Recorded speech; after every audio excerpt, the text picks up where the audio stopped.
에베소서 제1장 17절 말씀부터 주보에는 28절까지 나와 있는데 23절 말씀까지 읽겠습니다.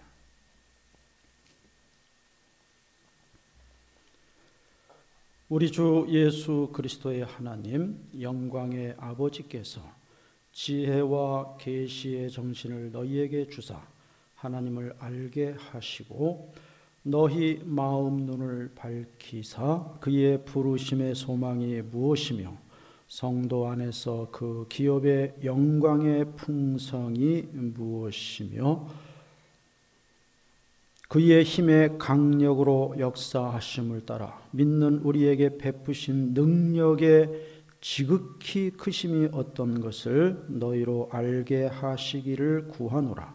그 능력이 그리스도 안에서 역사하사 죽은 자들 가운데서 다시 살리시고 하늘에서 자기의 오른편에 앉히사 모든 정사와 권세와 능력과 주관하는 자와 이 세상뿐 아니라 오는 세상에 일컫는 모든 이름 위에 뛰어나게 하시고 또 만물을 그 발 아래 복종하게 하시고 그를 만물 위에 교회의 머리로 주셨느니라.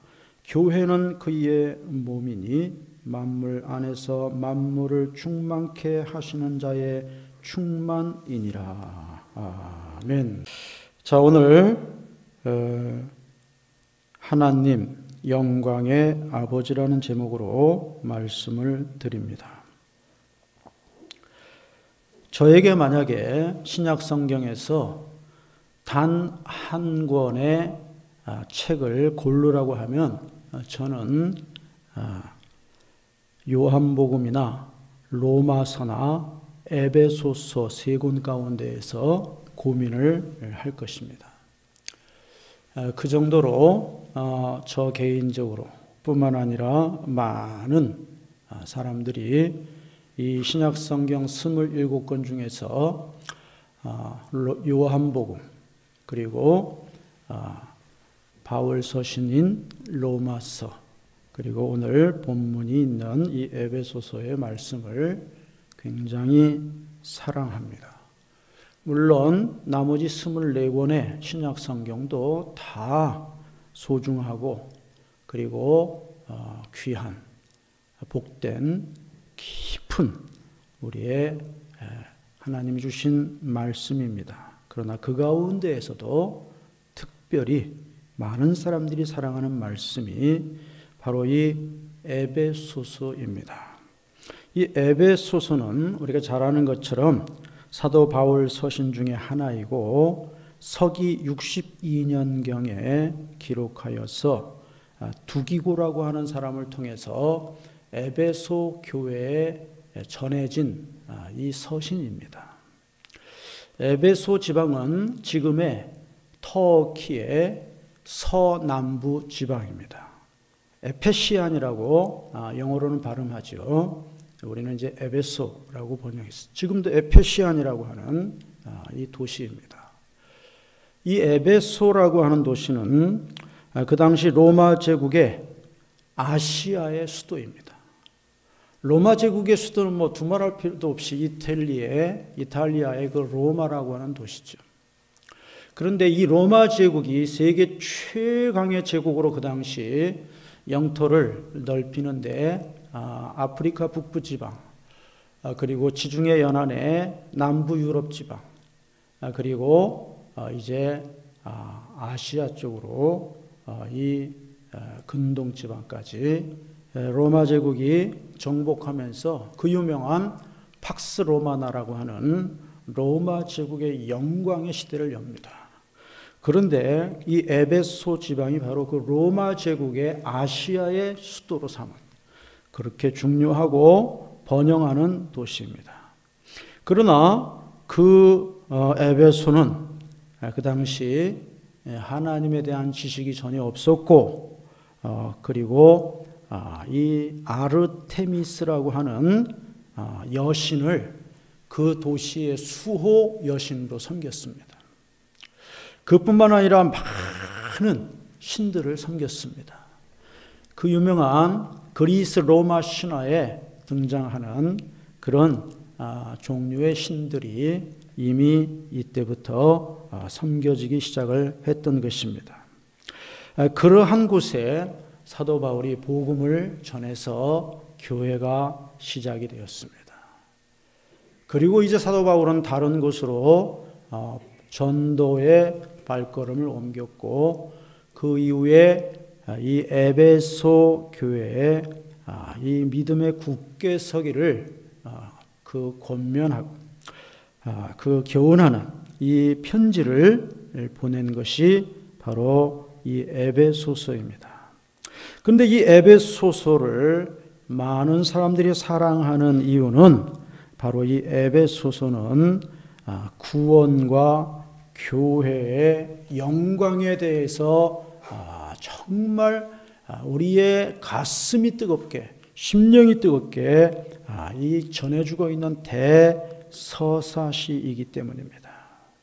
이 에베소서를 읽다가 보면은 정말 우리의 그 심령이 뜨거워지고 가슴이 뜨거워지는 것을, 심장이 뜨거워지는 것을 우리가 경험할 수 있습니다. 구원과 교회의 대서사시라고도 말할 수 있고, 하나님의 영광의 대서사시라고도 말할 수 있습니다. 그래서 이 에베소서를 많은 사람들이 특별히 사랑하는 것입니다. 오늘 읽은 이 에베소서 1장 17절 이하의 말씀에서 하나님 영광의 아버지, 오늘 17절 시작하면서 그 말이 나오죠. 우리 주 예수 그리스도의 하나님 영광의 아버지께서, 그래서 저는 가능한 한 성경 본문 그대로를 말씀의 제목으로 삼기 때문에 여기 하나님 영광의 아버지라는 제목으로 우리가 함께 말씀을 나누고자 합니다. 오늘 첫 번째로 우리가 주목할 단어는 바로 소망이라고 하는 단어입니다. 소망. 18절에 나옵니다. 너희 마음 눈을 밝히사 그의 부르심의 소망이 무엇이며. 하나님께서 우리에게 지혜와 계시의 정신을 주셔서 하나님을 알게 하시고, 17절 하반절에서부터 이어지는 말입니다. 지혜와 계시의 정신을 우리에게 주셔서 하나님을 알게 하시는 것입니다. 여러분, 우리가 하나님을 알게 되는 것은요, 인간의 지각 능력, 인간의 지식, 인간의 탐구, 인간의 사색을 통해서 하나님을 알 수 있는 것이 아닙니다, 여러분. 우리가 하나님을 알게 되는 것, 특히 죄인인 우리들이 하나님과 원수되어서 하나님을 멀리 떠난 죄인인 우리 인생이 하나님을 알게 되는 것은 여기에 17절 하반절에 말씀하신 대로 하나님 아버지께서 주시는 지혜와 계시의 정신으로 하나님을 알게 되는 줄 믿으시기를 주님의 이름으로 축원합니다. 근데 이 하나님이 주시는 이 지혜와 계시의 정신은요, 가난한 자에게도 주시고, 그리고 부한 자에게도 주시고, 못난 자에게도 주시고, 잘났다고 착각하는 자에게도 주시고, 옛날에도 주시고, 오늘도 주시고, 앞날에도 주시는 것이. 다시 말해서 이 하나님께서 우리가 하나님을 알 수 있는 지식을 가지게 주시는 이 지혜와 계시의 정신은 모든 사람들에게, 누구에게나 하나님이 값없이 주시는 은혜라고 하는 사실입니다. 할렐루야. 그래서 우리가 기독교인 되고 우리가 예수 믿고 구원받아 하나님의 자녀가 되고 하늘나라의 기업을 잇는 하나님의 백성이 되고 하나님의 자녀가 되었다고 해서 우리가 우쭐댈 거 하나도 없어요. 왜냐하면 내가 남보다 의롭거나 내가 남보다 능력이 있거나 내가 남보다 하나님이 보실 때 가능성이 있어 보이거나 그래서 하나님이 나에게 이 지혜와 계시의 정신을 주셔서 하나님을 깨닫고 알게 하신 것이 아니라는 것이. 오히려 나 같은 사람은 세상 사람들을 다 등수별로 세워놓는다고 하면 나 같은 사람은 앞자리보다는 저 뒤에 있을 사람인데, 하나님이 은혜로 나를 불러주셔서 나에게 지혜와 계시의 정신을 주셔서 살아계신 하나님을 알게 하신 것이니, 우리는 겸손하게 감사하면서 하나님의 부르심에 우리는 합당한 아름다운 믿음으로 하나님 앞에서 살아야 할 줄로 믿습니다. 이것을 지금 말씀하는 거예요. 그래서 우리의 마음 눈을 밝혀주셔서, 우리 마음 눈이 예전에는 어두웠다는 거예요. 우리 마음 눈이 있어요. 마음의 눈. 우리 두 눈이 물론 중요하지요. 이 두 눈의 시력으로 빛을 통해서 사물을 우리가 다 보잖아요. 앞을 보지 못하는 분들이 얼마나 불행합니까? 태어날 때부터 선천적으로 시각장애를 가지신 분들, 또는 태어날 때에는 볼 수 있었지만 질병이나 사고로 인해서 시력을 잃어버리셔서 사물을 보지 못하게 되면 얼마나 불행합니까, 여러분? 두 가지 경우가 다 우리로서는 상상할 수 없는 불행함이지만, 특별히 보다가 못 보는 분들은 더 괴로움이 많다고 해요. 사랑하는 내 아이들을 볼 수가 없어요. 저 아름다운 자연의 나무들과 꽃을 볼 수가 없어요. 사랑하는 부모님 얼굴을 볼 수가 없어요. 돌아가셔서도 부모님의 묘소에 가서 보이지 않아요. 얼마나 우리가 두 눈으로 볼 수 있다는 것이 감사한지, 얼마나 감사한지 몰라요, 여러분. 오늘 우리는 모든 것에 감사해야 할 줄로 믿습니다. 근데 이 우리의 얼굴에 있는 두 눈으로 보는 것도 중요하지만 사람에게는 마음 눈이 있다는 거예요. 마음 눈이. 예. 우리는 그것을 영안이라고 이야기하지요. 영적인 눈이라는 뜻이에요. 영안. 우리의 마음 눈이, 하나님이 우리를 지으셨을 때는 우리의 마음 눈을 밝게 볼 수 있도록 지어주셨어요. 그런데 아담과 하와가 불순종해서 하나님 앞에 범죄하고 타락하여 죄인 되면서 그 마음 눈 영안이 어두워졌어. 죄가 들어옴으로 말미암아 그 마음 눈이 어두워져서 아담과 하와는 나무 뒤에 숨었어요. 하나님을 보기가 두려웠어요. 그들의 처다들인 가인은 자기 동생 아벨을 시기심에 질투심에 눈이 멀어서 돌로 들여서 때려 죽이는 이런 아주 잔인한 최초의 살인자가 되었어요. 그 이후로 얼마나 많은 싸움과 다툼과 범죄와 전쟁을 통해서 얼마나 많은 사람들이 죽어갔어요. 짐승에 물려 죽은 사람들보다 사람이 사람끼리 죽인 사람이 수십만 배, 수백만 배는 된다는 사실. 그 왜 그렇습니까? 범죄하고 타락하여 죄인이 되어서 마음 눈이 어두워졌다는 거예요. 영안이 가리워졌다는 거예요. 그래서 온갖 죄악을 자행합니다. 그런데 하나님께서 우리에게 마음 눈을 밝혀 주셔서 우리가 그의 부르심의 소망이 무엇인가를 알게 하셨다는 거예요. 영광의 하나님 아버지께서 지혜와 계시의 정신을 우리들에게 값없이 주셔서, 나에게 값없이 주셔서 마음 눈을 밝혀주시고, 그래서 그 부르심의 소망이 무엇인가를 알게 하셨어요. 할렐루야. 소망이라고 하는 것은 하나님께서 약속하신 것을 반드시 이루어 주실 것에 대한 확신입니다. 소망은 단순히 우리가 희망, 호프라고도 말할 수 있어요. 그러나 그렇게 단순한 것을 넘어서 성경에서 소망이라고 말할 때는 하나님께서 약속하여 주신 것을 반드시 이루어 주신다라고 하는 확신을 우리가 소망이라고 하는. 할렐루야. 우리는 이 소망이 있어야 할 줄로 믿습니다.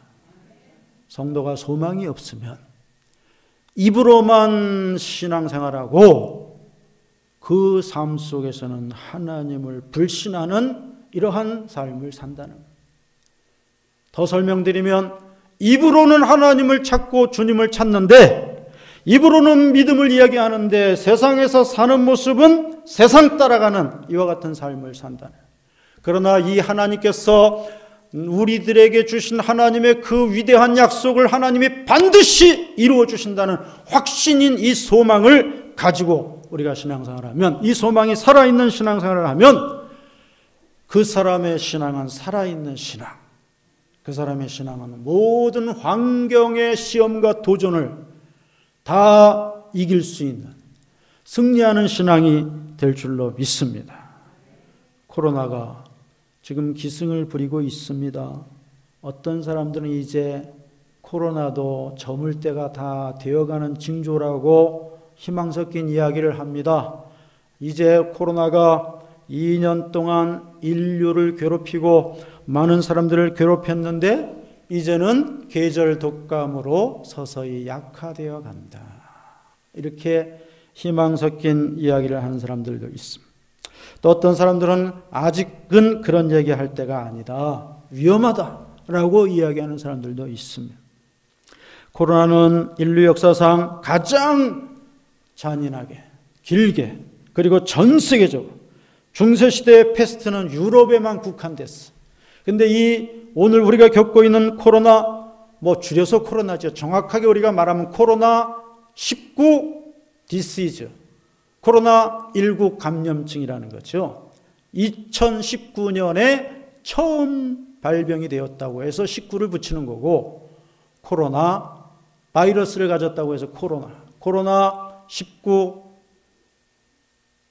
감염증, 디시즈 감염증, 코비드19라고도 말하죠.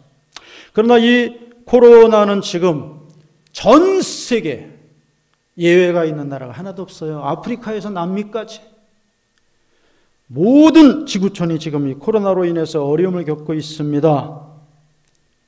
그러나 오늘 우리가 기억해야 할 것은 하나님께 소망이 있다고 하는 사실을 우리는 잊어서는 안 된다는 거예요. 오늘 코로나로 인해서 하루에 5만 명 이상이 확진되고, 그리고 20만 명 이상이 자가격리에 들어가 있고, 이제는 병실도 수용하기가 어려울 정도가 되니까 이런 중증 환자가 아니면 일반 코로나 확진 환자나 일반 병실에 같이 이제 입원 치료하게 하죠. 대부분의 이 경미한 코로나 확진자는 아예 자기 집에서 자가 치료하라고 하지 않습니까?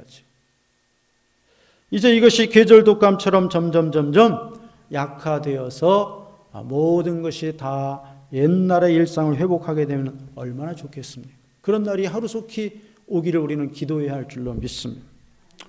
특별히 우리 교회가 예배를 드리는데 많은 어려움들이 있었습니다. 가장 극심할 때를 생각하면 지금은 그래도 얼마나 우리가 예배 드리기 좋습니까? 이렇게 다 그래도 거의 다 모여서 예배 드릴 수 있습니다. 가장 극심할 때는요, 성도는 한 사람도 나올 수 없었어요. 영상 예배를 드리기 위해서 설교자와 그리고 예배위원들, 그리고 영상 예배를 준비하는 그 스태프들, 요 정도밖에 나올 수가 없었던 때가 있었잖아요. 그때를 생각하면 우리가 얼마나 감사한지 몰라요. 그때 이런 얘기들을 했습니다. 예배 드릴 수 있었던 때가 얼마나 좋았었던가. 과거에 우리가 예배 드릴 수 있었다는 것이 얼마나 행복했던 것이고 얼마나 귀한 것이었던가. 하나님, 우리가 다시 예배 드릴 수 있는 날이 오게 해 주시옵소서. 우리가 눈물로 기도했어요. 그런데 말이에요, 그 시간이 길어지니까 아주 이게 이렇게 편하구나.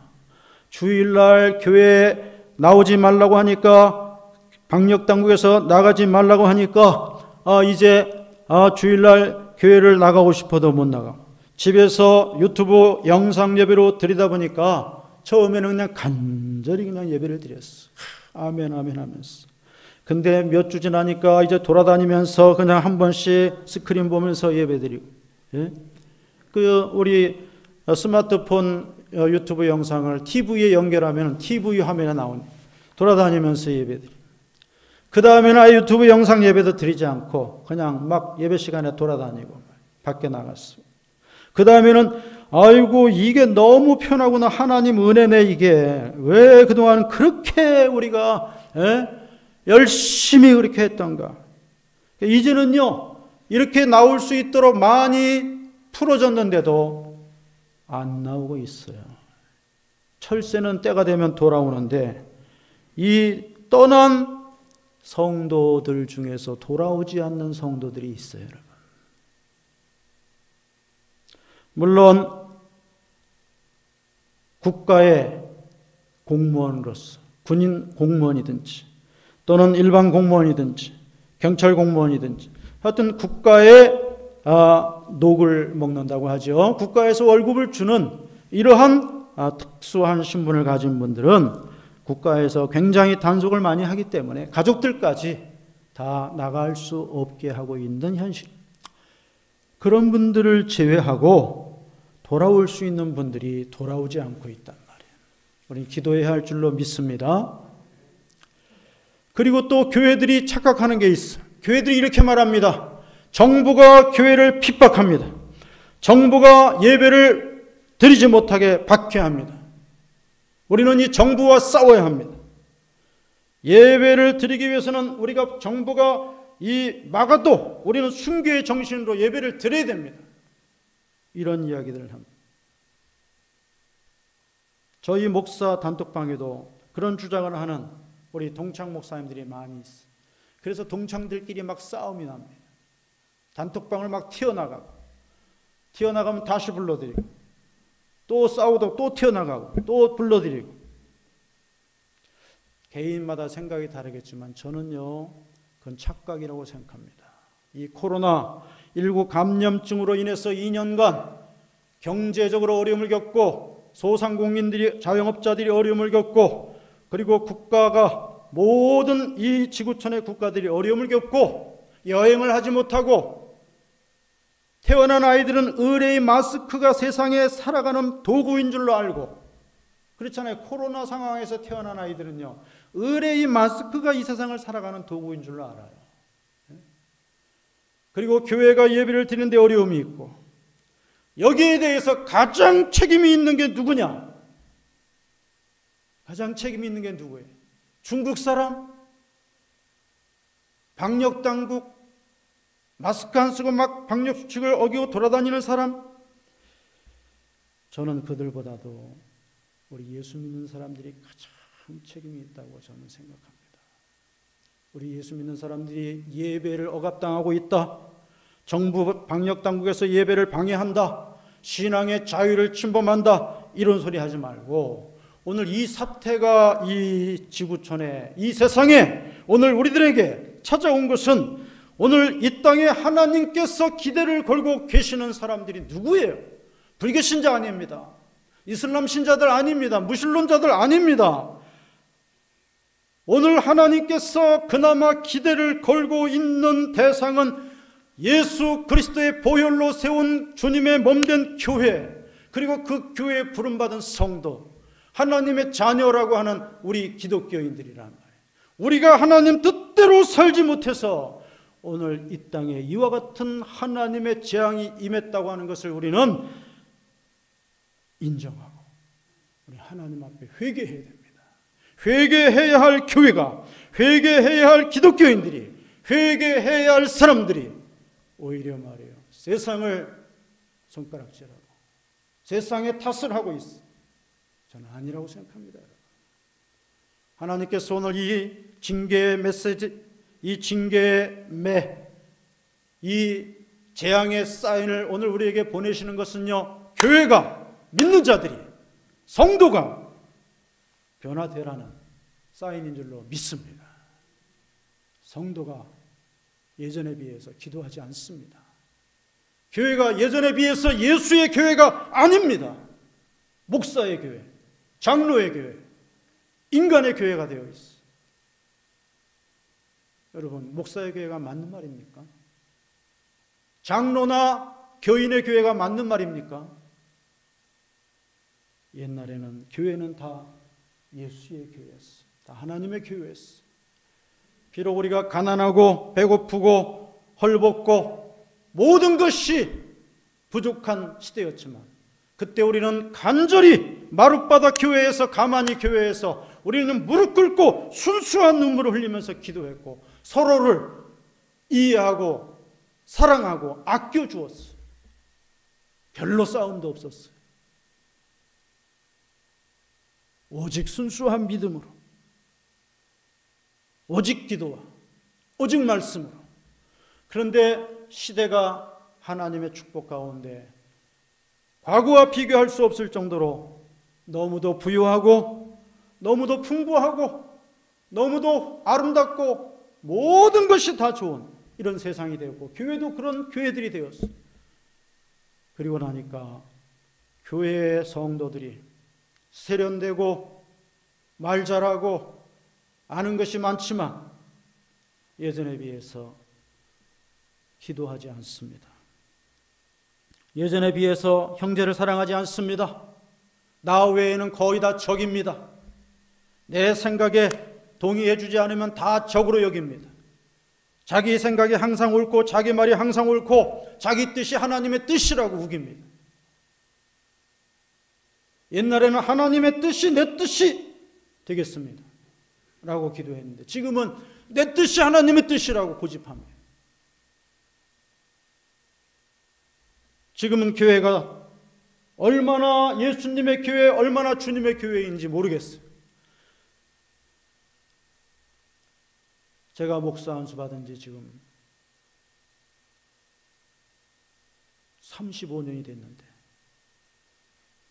목사 노릇한 지 35년이 되었는데도 대한민국에서 제일 큰 개신교 교단이라는 우리 대한예수교 장로회 합동교단의 어머니 뱃속에서부터 저는 합동개인으로 목사된 지 35년이 되었는데, 글쎄 제가 부족해서 그런지 저는 주님의 교회가 얼마나 있는지 모르겠어요. 저는. 오늘 우리 모두가 하나님 앞에서 우리 자신들을 돌아보아요. 예수 믿는 것이 우리의 문이뿐은 아닌가? 예수 믿는 것이 우리의 모토, 표어뿐은 아닌가? 예수 믿는 것이 우리가 잠시 그냥 한번 예수 신분으로 갔다가 교회만 벗어나면 다시 찾아볼 수 없는 그런 모습은 아니에요. 오늘의 예배가 옛날 한국교회의 그 감격과 감동과 순수와 그 사모함이 있었던 것에 비해서 과연 얼마나 비교될 수 있는 오늘의 예배인가라고 하는 것을 우리 한국교회와 오늘 이 땅에 이 세상의 모든 믿는 자들이 오늘 돌아보아야 합니다. 하나님은요 경고하시는 거예요. 노아에게 방주를 예비하라고 경고하시는 것처럼 오늘 우리 한국교회가 이 세상의 방주가 되어야 되고 오늘 믿는 자들이 이 세상의 빛과 소금이 되어야 되는데 오늘 교회가 어두워져 가고 있어. 화려한 불빛과 조명을 갖추고 좋은 음향시설들을 갖추고 몇 천만 원짜리 이러한 스크린과 이런 것들을 다 갖추고 온갖 종류의 악기들을 갖추고 그리고 세련된 사람들이 나와서 예배를 드리는데 과연 하나님 앞에 얼마나 주님의 교회가 되어 있으며 그 예배 드리는 한 사람 한 사람의 그 심령 속에 얼마나 마음 눈이 밝혀져 있어서 얼마나 하나님이 인정하시는 믿음을 가지고 있느냐. 그렇지 못하기 때문에 오늘 하나님께서는 그래도 단번에 멸망시키지 아니하시고 하나님은 오늘 이 코로나19 감염증이라고 하는 이것을 통해서 깨달아라, 정신 차려라, 마지막 기회다 라고 우리들에게 사인을 보내시고 혼을 내시고 다시 깨닫게 하시는 줄로 믿습니다. 오늘 제목처럼 하나님 영광의 아버지의 뜻이 거기에 있다는 것이 오늘 이 에베소 1장 15절 이하에 오늘 읽기는 17절부터 읽었지만 15절에서 23절까지의 이 내용은 사도 바울이 에베소 교회의 성도들의 영적인 성숙을 위하여 보낸 편지입니다.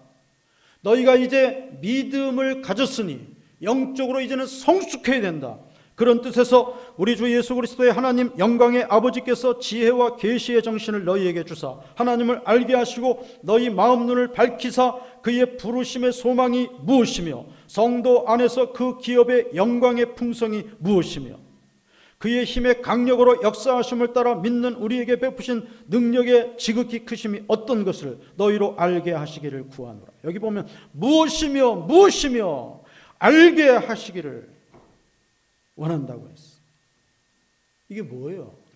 점점 깨달아서 점점 성숙하고 점점 굳게 서라는 이와 같은 교훈입니다. 오늘 우리에게 주시는 말씀입니다. 이것은 에베소 교회 성도들에게만 주신 말씀이 아니라 하나님의 말씀은 모든 시대를 초월해서 살아계신 하나님의 진리의 말씀, 능력의 말씀으로 오늘 이 말씀을 받는 우리들 나에게도 영적인 성숙을 하라. 영적 성숙하는 이와 같은 성도가 되고 영적 성숙하는 믿음을 가지라고 우리에게 주시는 주님의 음성인 줄로 믿습니다. 그래서 오늘 진정한 소망이 무엇인가, 그리고 진정한 하나님의 능력이 무엇인가를 우리는 다시 한번 깨달아야 할 것입니다. 19절 말씀에서 그의 힘의 강력으로 역사하심을 따라 믿는 우리에게 베푸신 능력의 지극히 크심이 어떤 것을 너희로 알게 하시기를 구하노라. 20절에도 그 능력이 그리스도 안에서 역사하신다 그랬어요. 그래서 죽은 자들 가운데서 다시 살리시고 하늘에서 자기의 오른편에 앉히신다 그랬어요. 여기 보면은 강력으로 역사하는 힘, 그리고 능력이라고 말씀했어요. 여러분, 이 강력하게 역사하시는 능력은 하나님의 능력입니다. 할렐루야! 하나님의 능력. 우리는 내 힘으로 사는 것이 아니라 하나님의 능력으로 사는 것을 믿고 고백해야 할 줄로 믿습니다. 내 힘으로 사는 것. 여러분, 숨쉬는 거 내 힘으로 숨쉬는 것 같아요? 아닙니다. 하나님이 숨쉬게 하시니까 숨쉬는 거예요, 여러분. 여러분, 내가 음식을 먹고 그것을 식도를 넘겨서 소화를 시킬 수 있는 거 내 힘으로 하는 것 같아요? 하나님이 주시는 힘으로 하는 겁니다, 여러분. 내가 걷는 것도 하나님 주시는 힘으로 하는 것이고, 더 나아가서 우리가 이 땅을 살아가는 모든 것이 하나님이 능력으로 강력하게 역사하여 주시는 그 은혜와 사랑으로 우리가 살고 있는 것을 고백해야 되는, 사업을 하든 직장을 다니든 어떤 생업을 가졌다, 자녀를 키우고, 그리고 이 사람들 속에서 우리가 살아가면서 여러 가지 사람들과의 관계 속에서 많은 도전도 있고 갈등도 있고 분쟁도 있습니다. 크고 작은 어려움들이 있습니다. 여러분, 사람들에게 물어보면 제일 어려운 게 뭐냐고 물어보면 사람 사이에서 살아가는 게 제일 어렵다. 군대 생활이 어렵냐, 사회생활이 어렵냐 물어보면요, 군대 안 갔다 온 사람들은 모르지만 군대 생활이 어렵냐, 사회생활이 어렵냐 물어보면 군대에 있을 때는 언제 제대하냐 하여튼 제대 날짜만 뽑아놓고 있어. 우리 때는 33개월을 했는데 지금은 18개월 하면서도 제대 날짜를 꼽고 있어. 그래가지고 제대가 앞으로 100일 남았다, 150일 남았다, 그리고 이제 점점 카운트 다운해서 제대가 이제 50일 남고 30일 남고 20일 남고 일주일 남고, 아이고 드디어 마이너스 4, 마이너스 3, 마이너스 2, 마이너스 1 오늘 제대하는 날이다. 아, 신났다. 이제는 내가 이 군복을 벗으면 내가 가고 싶은 데 마음대로 가고, 자고 싶을 때 마음대로 자고, 일어나고 싶을 때 마음대로 일어나고, 하고 싶은 일 마음대로 하고, 얼마나 좋은. 그런데요, 사회생활을 한 3년 하고 난 다음에 물어보면요, 군대 생활이 힘드냐, 사회생활이 힘드냐 그러면요, 군대 갔다 온 사람들 90% 이상이 다 사회생활이 힘들다. 군대에 있을 때는 정말 지루하고 지겹고 힘들었는데 어서 빨리 제대하고 전역하고 사회 나가길 원해. 사회에 나와보니까 이 사회는 군대 10배 이상 힘들다는 거예요. 군대는 그래도 지금 군대 또 더더군다나 좋아졌잖아요. 군대는 그래도 다 질서가 있고 군대 나름대로 해. 예? 그래도 정이 있었는데 사회는요, 냉정하기 짝이 없고 누구 하나 죽어서 자빠져도 외면하고 말이에요. 그야말로 저 밀림의 질서처럼 약육강식. 예? 약한 자는 먹히고 강한 자가 먹는 이런 무서운 이 부시 사회라는 것이. 그것은 뭐 대한민국뿐이 아니라 사람 사는 것은 어디. 그래서 사람들에게 물어보면서 인간관계가 제일 어렵다. 어떤 것이든 간에 우리가 이 땅을 살아가면서 부딪히는 여러 가지 어려움, 내 힘으로 할 수 없는 여러 가지, 그래서 고민하고 갈등하는 모든 것들 다 하나님이 우리에게 주시는 그 힘의 강력으로 역사하시는 능력으로 다 우리가 해결할 수 있는 줄 믿으시기를 주님의 이름으로 축원합니다. 코로나19 감염증도 마찬가지. 우리 선교지 인도네시아 바탐에서 우리 박근석 선교사와 구태일 선교사가 이번에 안타깝게도 코로나19 감염증에 확진되어서 뭐 아직 확진이라고 우리가 단언할 수는 없지만 어쨌든 2차 PCR 검사에서 양성으로 나와서 지금 박근석 선교사는 현지 병원에서, 저도 그 병원에 갔었어서 압니다. 그 병원에서. 그리고 구태일 선교사는 다행히 자택에서 지금 격리 치료 중에 있어. 우리가 함께 기도하고 있습니다. 뭐 우리나라도 뭐 하루에도 말이에요. 하루에도 우리나라도 지금 뭐 4만 명, 5만 명 확진자가 나오니까 너무 우리가 뭐 두려워하거나 염려할 것은, 더더군다나 뭐 그렇게 중증 이런 그 증상은 아직 없으니까 하나님이 우리의 기도에 함께 응답해 주시는 줄로 믿습니다.